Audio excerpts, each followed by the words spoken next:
Manoj Singh ji India गठबंधन के कोडरमा लोकसभा के उम्मीदवार हैं।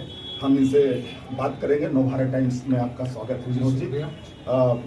सबसे पहले आप किन मुद्दों को लेकर कोडरमा में इंडिया गठबंधन चुनाव लड़ रही है? पहली बात तो मुद्दे कोडरमा लोकसभा के भी अलग नहीं है। पूरे देश में मुद्दे हैं कि पिछले 10 सालों से जो सरकार चल रही है वो धोखे की जो सरकार आई, महंगाई, विकास, रोजगार के नाम पर आम आदमी के वोट से वो सरकार पिछले 10 सालों में खास आदमी के काम कर रही है। एक देश एक कानून, आम आदमी के लिए, छोटे आदमी के लिए बड़े कानून, बड़े लोगों के लिए छोटे कानून, और यह सब आईने में लोग देख रहे हैं।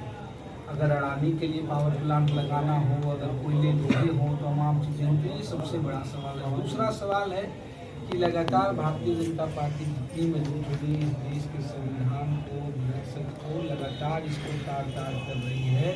चुनावों में हारे जाने के बावजूद भी तमाम एजेंसियों का उपयोग करके सरकारों को खरीद फरोख्त का एक सरकारी और संवैधानिक संस्थाओं का उपयोग करते हुए झंडा बना दिए। तो ये तो पूरे देश भर के इशू हैं, सवाल हैं। लेकिन खास करके कोडरमा, जिस कोडरमा के लोगों ने 10 बार भाजपा के सांसद जिन्हें लगातार चुन रहे हैं, पिछली बार सबसे भारी वोटों से चुना है, लेकिन उस आकांक्षाओं में कोडरमा में सबसे बड़ा चोट पहुंचा है। और आज कोडरमा लोकसभा के सवाल है प्रवासी मजदूरों के सवाल, यहाँ के जो मायका, यहाँ के ढिबरा, यहाँ के जो है क्रेशर्स, यहाँ के पत्थर स्टोन, उन लघु उद्योगों का सवाल। आज़ादी के 75 साल बाद भी आज इस कोडरमा लोकसभा के 300 से ज़्यादा गांव सड़क जो है सड़कों से वंचित हैं, वह सवाल। हायर एजुकेशन में शिक्षा मंत्री होने के बावजूद भी सबसे शिक्षा स्वास्थ्य फिसड्डी है। और एक जो समग्र विकास की बात हो सकती है कि अभी भी कृषि पे जो सबसे बड़ी है और एक इलाके यहाँ पूरे बेहतरीन रीच हो सकते हैं। तो ये मुद्दे और सवाल कोडरमा के लिए तो खास है। कोडरमा की सांसद और शिक्षा मंत्री ने यहाँ जो फंड की कमी का लोग रोना लोते हैं कि फंड नहीं है हमारे यहाँ, इस स्थिति में अन्नपूर्णा देवी का फंड कम से कम खर्च हुआ है। 2% सांसद के रूप में जाने जाते हैं निशिकांत दुबे, और अन्नपूर्णा देवी का फंड कम यूटिलाइज हुआ है। इस संदर्भ में आप क्या कहेंगे? वो तो एक छोटी सी मानगी है, लेकिन सबसे बड़ी मानगी है तो उसमें तो कम यूटिलाइज हुआ है। सबसे बड़ी की कोशिश ही नहीं हुई है।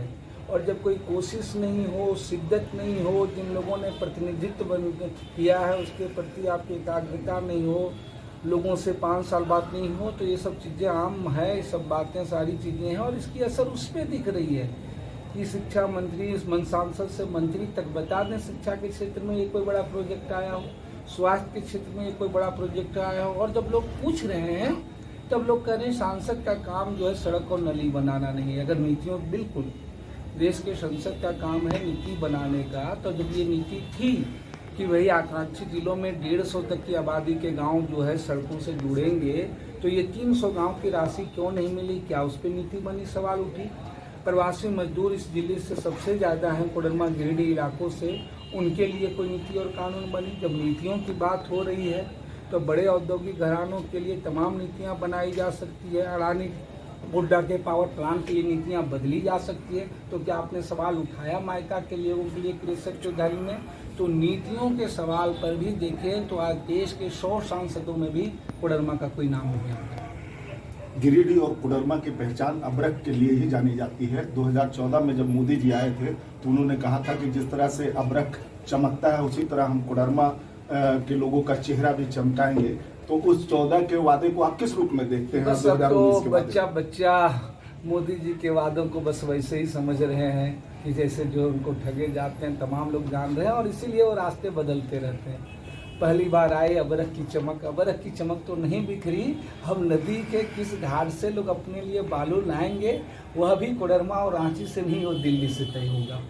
दूसरी बार आए, उन्होंने कहा कि भाई गिरिडीह को आकांक्षी जिला घोषित करेंगे जमुआ में, आकांक्षाओं का लेकिन गला घोटा गया। आप आंकड़े उठा करके देख लीजिए, पूरे झारखंड में सबसे ज़्यादा प्रधानमंत्री आवास की कटौती हुई गिरिडीह जिले में, और प्रधानमंत्री ग्राम सड़क योजना के तहत भी सबसे ज़्यादा वंचित गांव हुए वो गिरिडीह में। अब वो तीसरी बार आ रहे हैं, तीसरी जगह पे कुछ ऐसे ही काट की हाड़ी चढ़ाने के प्रयास कर रहे हैं। Koderma medical college, Karma medical college का शिलान्यास ऑनलाइन किया था प्रधानमंत्री ने, वो आज तक उसका 10% काम नहीं हुआ है। बिल्कुल काम तो हुआ नहीं, और भवन बनने की तो बात छोड़ दीजिए, जहां भवन भी बन गए हैं पूरी इसलिए बने की पॉलिसी के लेवल पर सबसे भ्रष्ट सरकार, सबसे गरीब विरोधी सरकार, सबसे कारपोरेट सरकार ये पूरे आज़ादी के बाद साबित हुई। आज नीतियाँ आप देखिए कितनों बिल्डिंगें बना देंगे, आज मेडिकल की पढ़ाई आम लोगों के लिए नहीं रह गई है। जो लोग लाखों करोड़ों रुपये बन के डॉक्टर बनेंगे,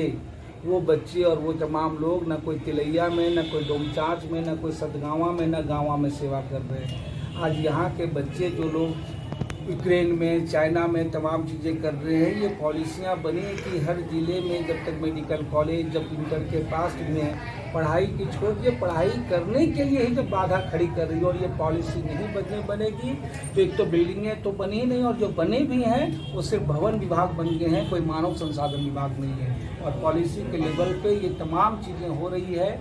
जितनी सार्वजनिक सेंटर हैं, चीज़ों हैं, इसको ख़त्म किया जाए। इस सरकार ने सबसे 75 सालों में जो सबसे बड़ा देश का सत्यानाश किया है, वही कि तमाम हमारे सार्वजनिक क्षेत्र की चीज़ों को चरम किया है। लेकिन इस संकट के दौर में देखा, कोविड के दौर में देखा कि वही हमारी सार्वजनिक संस्थाएं थी जो उस दौर में भी खड़ी रही, और इससे बड़ी पाप इस सरकार का और कुछ नहीं हो सकता। धन्यवाद।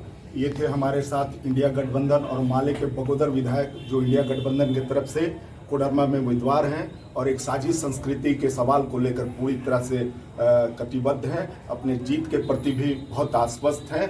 पूरे संघर्ष के दौर में एक तपे तपाए लीडर के रूप में जाने जाते हैं विनोद सिंह झारखंड में।